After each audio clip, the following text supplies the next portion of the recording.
Ito na yung pangalawang video naman uli. Ang gagawin ko na dito, mag-hyper out static na ako. Simulan ko lang dito sa ano ba tawag dito, router 1. Piping, ayan, simulan ko dito sa router 1. Explain ko na lang. System view uli. Tapos hyper out static. Tapos ito, explain ko dito. Ipiping ko tong dito sa may router 2 banda. Itong ipiping ko dito sa may router 2, itong dito sa may switch. Ano ba yung parang IP address na itong dito sa switch? Ito, nakalagay dito, 192.168.20.10, diba? Yung 10, papalitan ko ng 0 yan. Hindi ko alam kung bakit, pero ganyan yan. Basta ganyan yan. Tapos, pagkalagay mo nun, subnet mask naman. Tapos, yung lalagay mo naman sa susunod, saan ba ako dumaan? Dito ako dumaan sa may, eto, kung nakikita nyo yung sa may cursor ba to?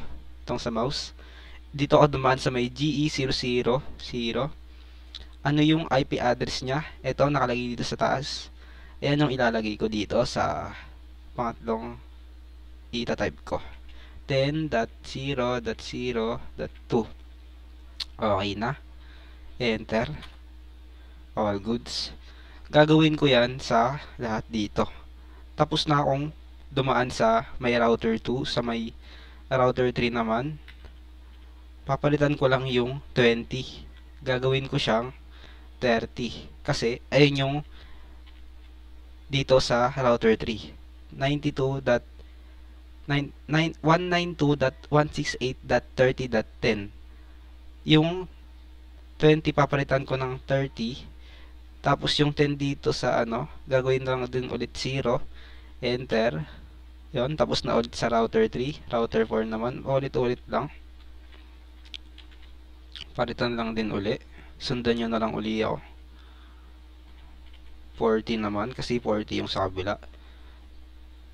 Ibalik nyo na lang uli kung hindi nyo makita yung mga ano, nilalagay ko. Tapos balik na lang uli kayo dito sa may video dito. Yan, 40. Enter uli.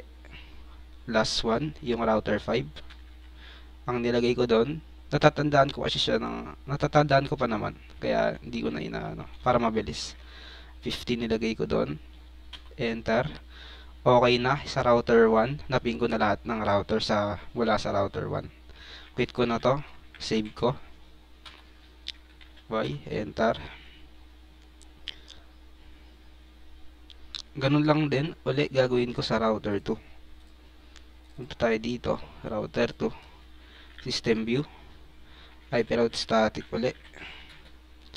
Saan ako pupunta? Dito ako pupunta sa may router 1, dito sa may switch nya. Ano yung IP address ng switch nya? 192.168.10.0 uli. Kung ba't naging 0, hindi ko rin alam, pero tama to. Ganito yan. Yan, tapos saan ba ako dumaan uli? Dito ako galing sa router 2. Pupunta ako dito sa may router 1, papuntang switch.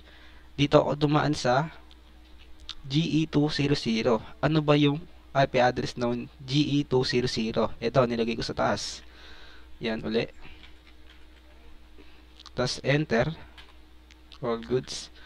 Tapos palitan lang uli dito. Hindi ko na dadaanan yung router 2 kasi dito na ako mismo, kaya 30 na agad. Next.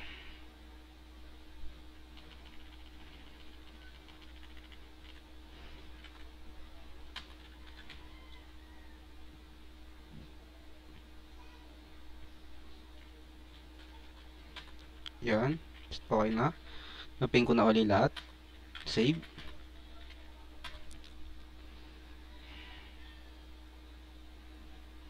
Okay. Nagre-record ba? Ayan, nagre-record.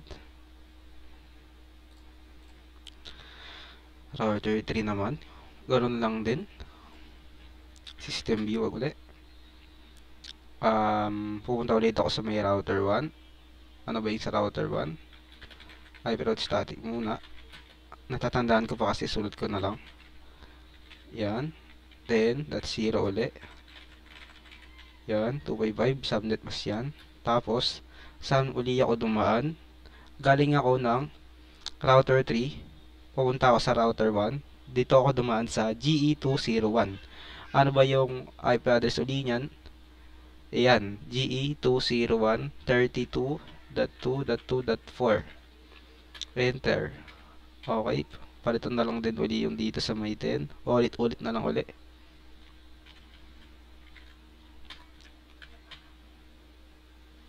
Hindi na uli ako dadaan sa router 3 kasi nandito na ako. Skip na uli. 40 na agad.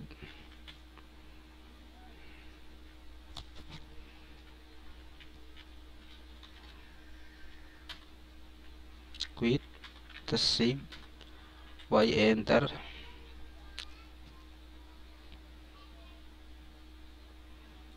Next router 4. System view uli. IP route static. Same lang din uli. Pupunta ako sa router 1. Ito uli yung ilalagay. Paulit-ulit lang. Subnet mask. Saan ba uli ako dumaan? Galing ako ng router 4. Pupunta ako ng router 1. Dumaan ako dito sa GE202. Ano yung IP address nya? 43.3.3.5. Enter.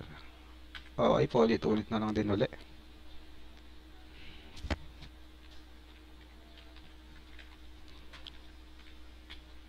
I-skip na lang ulit natin dito yung router 4. 30. Tapos 50 na agad.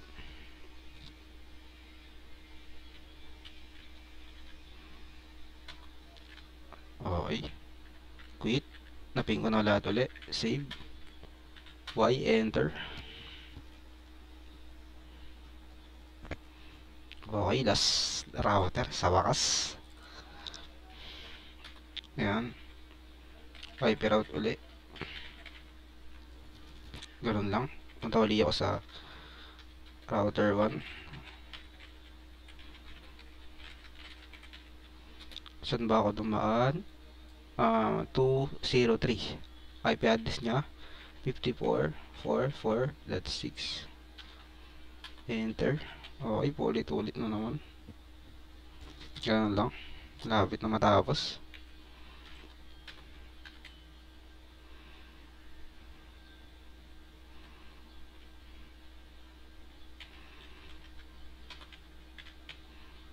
Uy. Ba't nawala yung sa ano? Yan. Pwede rin pala yun. Nabura yung 6 eh. Tapos 40. Sana hindi magano. Nagkamali dito sa ano. Nabura yung 6. Okay, naano ko na lahat. Tapos save. Ito na last sa main router naman. Yung gagawin naman dito sa main router, parang ganun lang din uli. Parang ipapakilala mo lang yung mga, paano ba to? Paano ba explain to? Di ko alam eh. Basta parang dadaanan lang ng signal. Ayan. Di ko alam kung paano i-explain. Pero ito, ipapakita ko kung paano siya gagawin. System view uli. IP route static. Sa ano to sa main router to. Sa main router ako nag-configure. Ewan ko configure ba tawag doon. Basta doon ako nag-aayos ngayon sa main router. IP route static uli.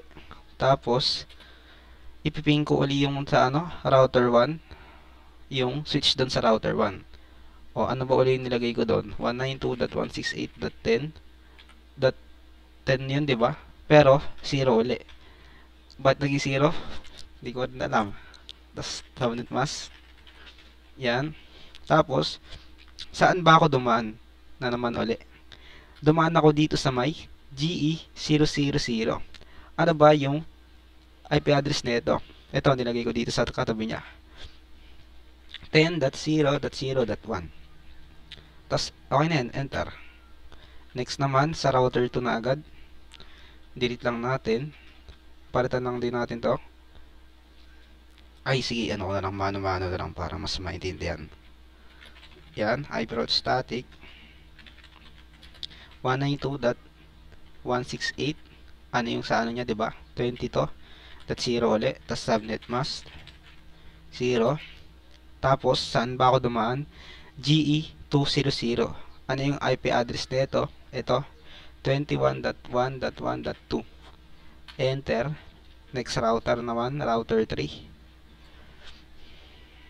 Lang, hindi makita. Yan. Router 3.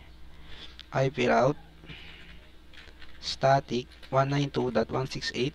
Ano yung nandito? 30.0 subnet mask. Tapos saan ako dumaan? GE2001. Ay, GE201. Ano yung IP address niyan? 32. Nakalagay dyan 2.2.3. Enter uli. Router 4. Malapit na. IP route static 192.168 40.0.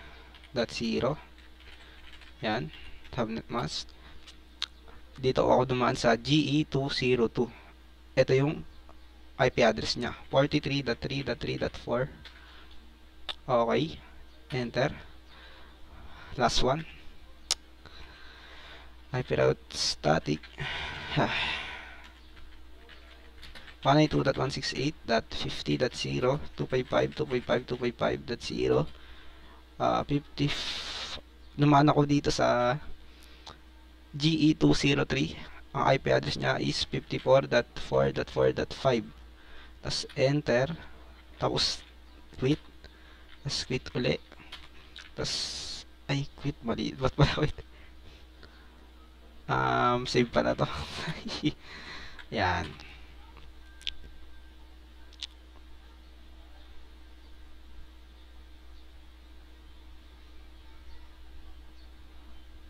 Save naman siguro yun. Mali eh. Okay. Eto na. Magpiping na. Sana gumana. Dito ako sa PC1 magpiping. Ano ba yung mga nag-green dito? Nagre-red kasi. Eto.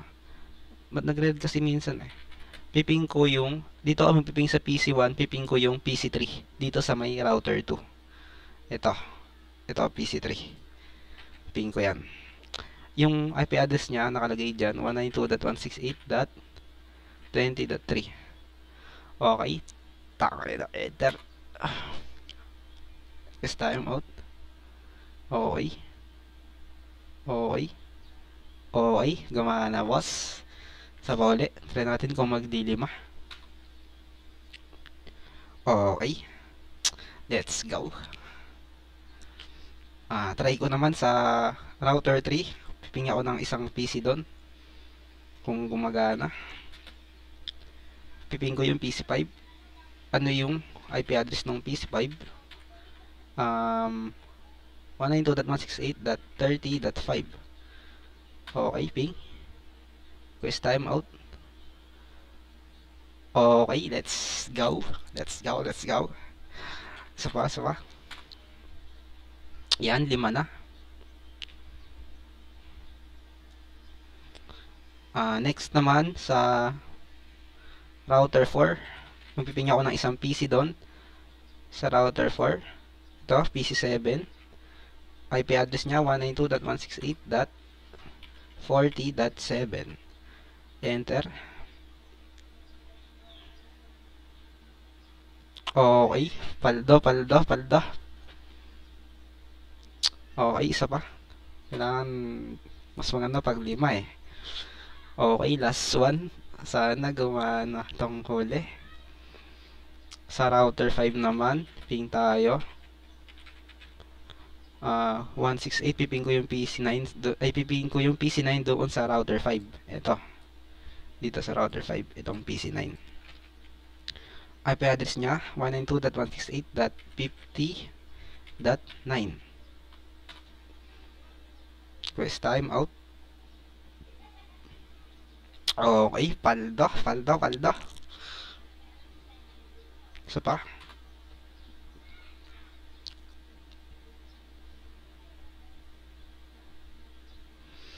Ayun, boss. Okay siya. Sana natulungan ko kayo, mga boss. Pwede na to. Ayan. Ano lang, masterin nyo lang, boss. Review nyo lang. Madali na lang to. Yung sa ano, ano nyo na lang, bahala na lang kayo mag-experiment dun sa ano. Yung sa may, di ba yung gagawin natin, topology.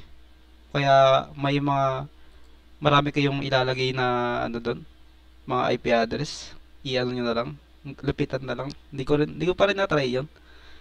Hindi ko pa rin na-try yung ginagawa natin. Ito pa lang. Binidyo ko lang to kasi para di ko na rin makalimutan. Para pag nakalimutan ko, panoorin ko na lang din ulit itong ginawa kong video. Yun lang. Okay? Let's go.